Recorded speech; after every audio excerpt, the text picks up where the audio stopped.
रामायण, यानी वो महाकाव्य जो हम सबके दिल में बसता है और कभी ना कभी हम सबकी उसे अपनी नज़रों से देखने की इच्छा तो ज़रूर हुई होगी।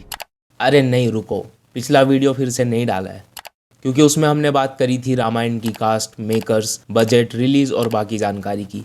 लेकिन इसमें हम एक लेवल डीपर जाएंगे। तो सबसे पहले एडिटिंग, क्योंकि पेसिंग इंपॉर्टेंट चीज़ है और फर्स्ट इंप्रेशन उससे भी ज़्यादा ज़रूरी। तो इस ग्लिम्स में पहले काफ़ी क्लीन ट्रांजिशंस का यूज़ हुआ है, क्योंकि हर सीन के बीच में टाइटल स्क्रीन आती है with fades and blur effects, जो एक हद तक अच्छी लगती हैं और उसके बाद व्यूअर्स को डिसएंगेज करने का काम करती हैं, जो इधर हुआ। माना आपको बिना डायलॉग्स के हाइप बनानी है, लेकिन थोड़े कम से भी काम हो जाता, क्योंकि वो मेनली लास्ट के फास्ट पेस और शार्प कट्स वाले सीन से बढ़ेगी।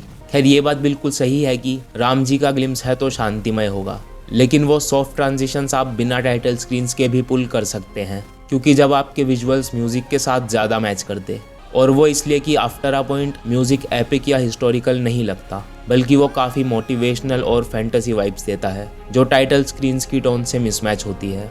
अब आते हैं VFX पे, जिसको लेके सबसे ज़्यादा बवाल मचा है कि भाई ये तो AI है, 150 करोड़ प्लस जेमिनाई सब्सक्रिप्शन और ना जाने क्या क्या, जिससे पूरा इंटरनेट डिवाइड हो गया।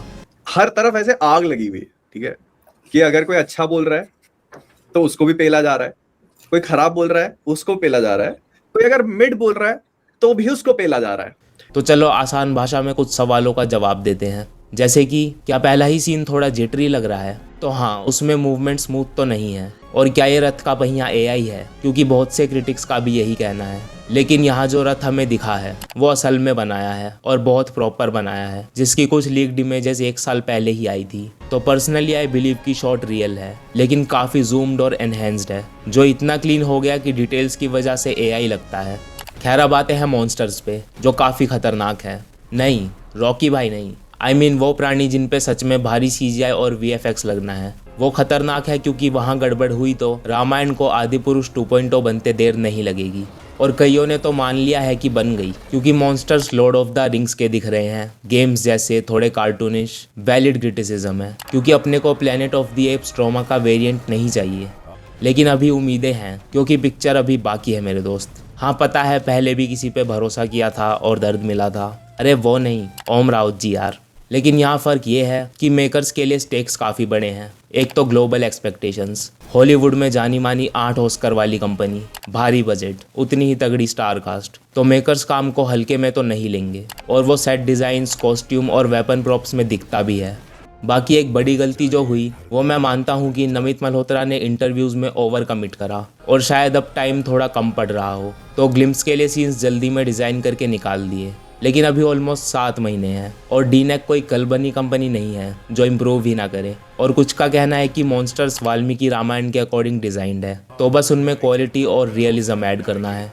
और एक बार देखो कितनी चीज़ें सही हैं। सीन्स में एनवायरनमेंट सुंदर और ग्राउंडेड लगता है, ब्लेंडिंग के इश्यूज नहीं है, बस थोड़ा ओवर पॉलिश लग सकता है। VFX हैवी सीन्स में फ्रेम्स ड्रॉप हुए हैं क्योंकि ऑप्टिमाइज नहीं है, लेकिन वो बहुत बेहतरीन दिखते हैं अगर बड़ी स्क्रीन पे देखा जाए, खासकर डार्क वाले। ज़रूरत है तो बस स्मूथ मूवमेंट और थोड़े नेचुरल ग्रेन की, like Kantara and this natural light flicker in KGF 2।